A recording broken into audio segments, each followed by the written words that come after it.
I want to show you something. This is a key figure in the Israeli army, a major general, chief of staff. Just a couple of days ago, he visited soldiers, the IDF's 7th Armored Brigade, who right now are positioned just outside Lebanon. You see him point up at the sky. He's gesturing towards Israeli warplanes that have been dropping bombs on Hezbollah targets all week. He says to his ground troops, "We're preparing the area for you." שהנעליים הצבאיות שלכם, מגפי התמרון, נכנסות לתוך שטח האויב, נכנסות לכפר שחיזבאללה הכין אותו כמוצב צבאי גדול, עם תת-קרקע, עם נקודות שהות, עם מקפצות. The IDF has bombarded Lebanon from the sky, top to bottom, but mostly in the south, hitting, they say, 2,000 targets this week. Hezbollah has returned fire, penetrating Israel's Iron Dome defenses in several places, and very nearly doing so with a long-range ballistic missile aimed at Tel Aviv itself. It is raising concern because it is the first time that a ballistic missile has been aimed at Tel Aviv, which is obviously one of the most populated parts of this country. And there are signs of a possible transition to a ground war. The Israeli Defense Forces are holding training exercises near their northern border with Lebanon. They've called up 2 reserve units, infantry brigades, positioned to move in. And world leaders fear the worst is about to happen. Hell is breaking loose in Lebanon. Lebanon is at the brink. Full-scale war is not in anyone's interest. Yes, Israel may be on the cusp of full-scale war with Hezbollah in Lebanon. And we know this because IDF sources have told us as much. A senior officer of the IDF did tell me that in fact that is exactly what they are prepared for. He said, we're ready to go, and when it comes, not only is it going to be very large, but he said it was going to be more fierce and more lethal than what we have seen in the south, in Gaza. I have a message for the people of Lebanon. Israel's war is not with you. It's with Hezbollah. To understand what a full-scale invasion would look like, you have to understand 2 things: the groundwork that Israel has laid and its likely goal. I urge you, take this warning seriously. Please, get out of harm's way now. So first, the groundwork. Like it did in Gaza, Israel has issued warnings to Lebanese citizens, sometimes on television. For over 20 years, Hezbollah has deployed its arms inside homes and militarized civilian infrastructure. I should note this is a disputed claim, and I can't verify to what extent this is true. But increasingly, the IDF claims to be sending people in Lebanon text messages directly. If you are in a building housing weapons for Hezbollah, move away from the village until further notice, is how I've seen the message widely reported. They are going to target everywhere that Hezbollah has arms. And I think that's basically everywhere on the border. The Israelis keep saying people should get away from wherever Hezbollah has things or people or operates. Good. Hezbollah doesn't publish that information. People don't know in Lebanon if they're right next door to someone who's connected to Hezbollah. And while critics have called these text messages a form of psychological warfare,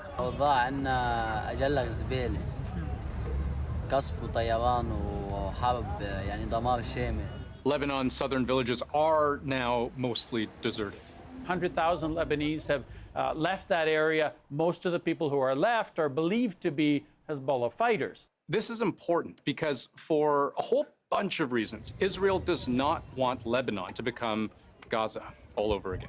I actually think this will be different. I think Israel is more likely to go in, but for a shorter time period. I think if there is some kind of a ground invasion that's imminent, it's going to be a lightning quick strike. You're not going to see some kind of prolonged mounting or massing of forces at the border. It's going to kind of be in and out with very targeted objectives. Lightning quick, because first consider how inhospitable the terrain is.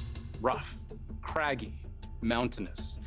And Hezbollah is a fighting force, at least 60,000 strong, armed with 150,000 rockets that has spent decades preparing for a fight. I don't think anyone's talking about destroying Hezbollah. It's a very, very deeply rooted organization. And again, Israel's not planning, at least to my knowledge, or even considering occupying all of Lebanon. So instead, it's how much damage can you do in a relatively short period of time? So, having extensively bombarded the south and with troops positioned ready to move in, what would the goal be? Well, to answer this question, we can turn to Benjamin Netanyahu himself, whose newest stated war goal is returning the residents of the north securely to their homes. That's a reference to Israel's northern border with Lebanon, the front line of its ongoing clashes with Hezbollah. Tens of thousands of Israelis have fled that area because it's too dangerous to stay.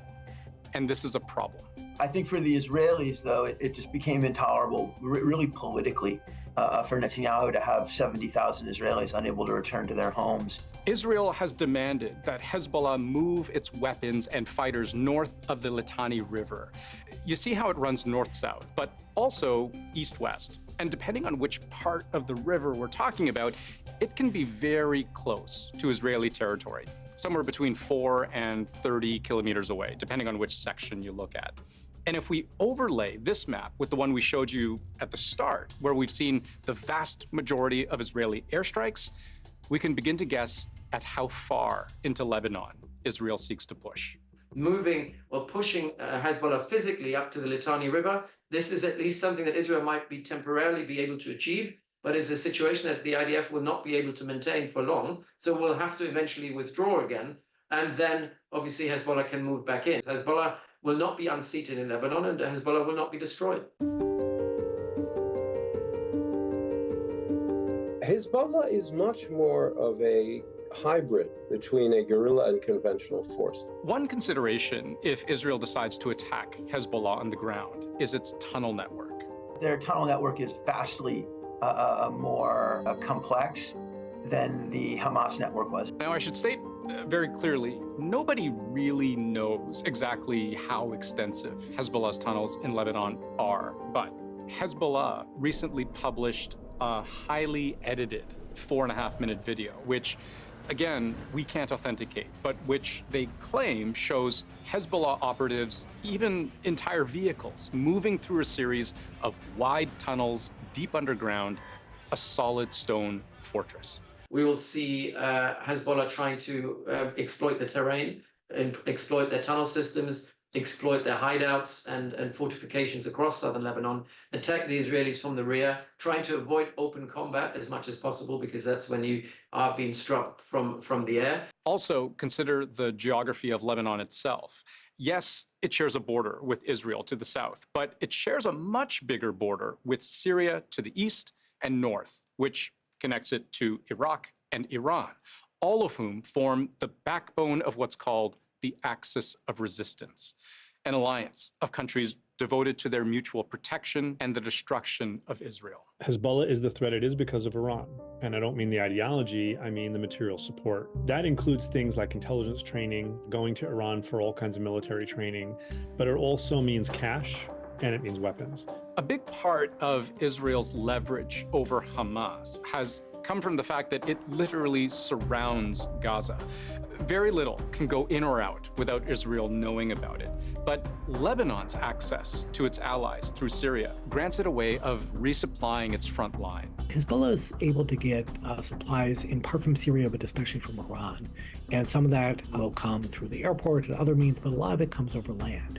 And Lebanon is just a much bigger territory. If you look at Gaza, Hamas fighters really had nowhere to go in the end.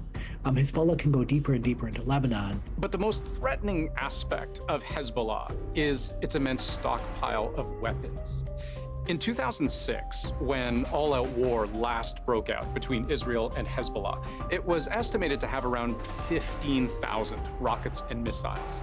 Today, estimates go as high as 150,000, or about 10 times that amount. So Hezbollah has a massive arsenal. It has all kinds of drones supplied by Iran.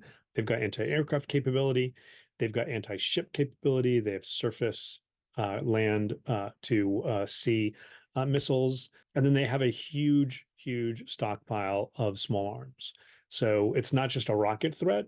The grenades, incapacitating agents, the rifles, etc. They have all of these, and they're trained in how to use them. This kind of heavy weaponry poses two threats. One, to Israeli forces attacking within Lebanon. If you have any kind of temporary bases set up in Lebanon, those will be ripe targets for mortar attacks, for missile attacks, for rocket attacks. I think the Israelis would expect to experience, a higher level of casualties than I think anybody in Israel would like to see. But also consider the danger to Israeli citizens on their own soil.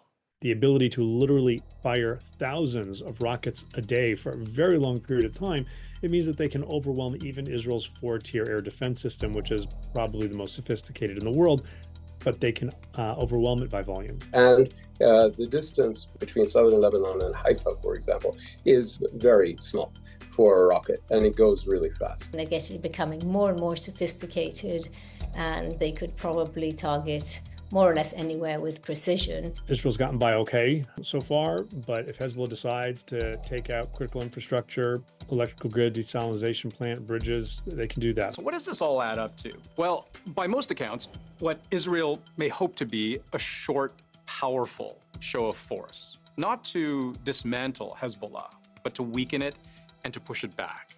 But any escalation of the war will bear a steep price.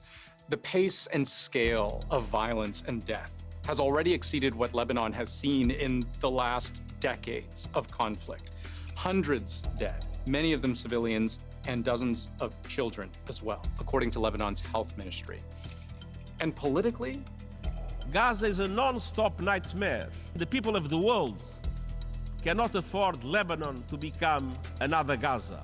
We've seen glimpses of international opinion beginning to turn against Israel, even before the ground war begins.